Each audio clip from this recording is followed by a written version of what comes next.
Welcome to Roadside Notes. I'm Christopher, the Route 66 Chaplain, and these are the readings from the Faith and Good Courage Journal found at faithandgoodcourage.com. As always, stories from and for the road, a little grace for the miles ahead, and reminders that hope still travels with us. This is entitled Feed Somebody. It's from my journal, January 22nd, 2026. Feed Somebody is more than a slogan. It's a way of seeing. During the Christmas season last month, somewhere along US 95, I pulled into a grocery store parking lot to drop off a few cans for the local food pantry that I had heard about on my local radio station that was in desperate need for the holidays. When I got out, the desert air smelled like dust and diesel, and the sun, as always, its usual Arizona impression of an interrogation lamp. Inside it was quiet. The kind of quiet you hear when folks are counting pennies in their head. A man stood at the checkout with a single can of soup and a handful of coins. His shirt was clean, but tired. His eyes even more so. He smiled at the cashier like it was normal, like dinner often came down to exact change. He spoke first. "Cold night ahead," he said. He said it almost cheerfully. "Soup will do the trick." And there it was, Matthew 25 in aisle number 4.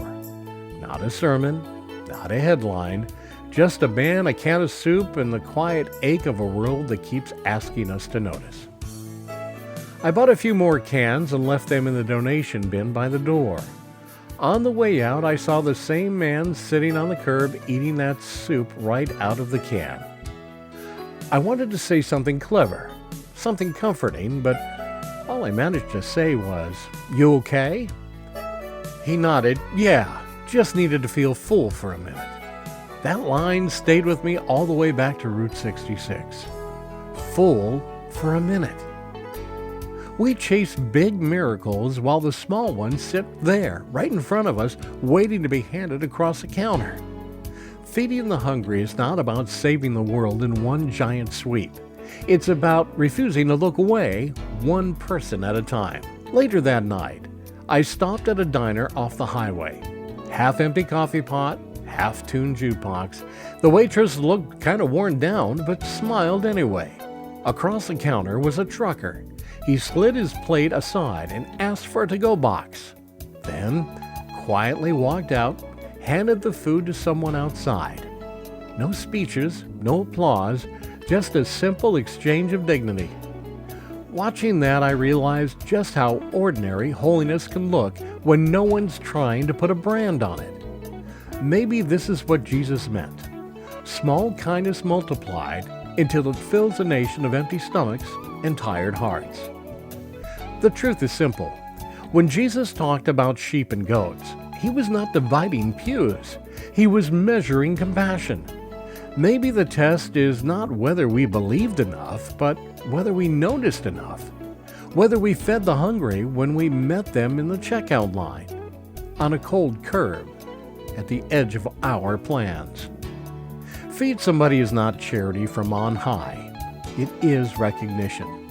A brother, a sister, a mirror. Every sandwich, every grocery drop-off, every spare dollar coffee you hand to someone shivering on a curb is the gospel with sleeves rolled up. You do not need a perfect answer. You need a willing heart, a shopping basket, a courage to stop. In my roadside reflection, if you're looking for a place to start, begin small. Pick up an extra can. Ask your local pantry what they need. Carry shelf-stable snacks in your car. Keep a list of nearby resources. Feed with food. Feed with kindness. Feed with intention. Hunger takes many forms. Love fills them all. We don't need a burning bush to hear God speak. Sometimes He's whispering from the checkout line. He's sitting on the curb with a can of soup. Feed somebody. Feed them with food.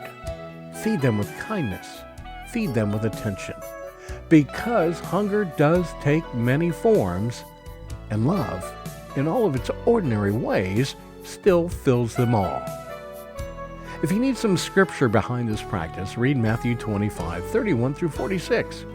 It is plain enough that even a weary traveler can understand it before the coffee gets cold.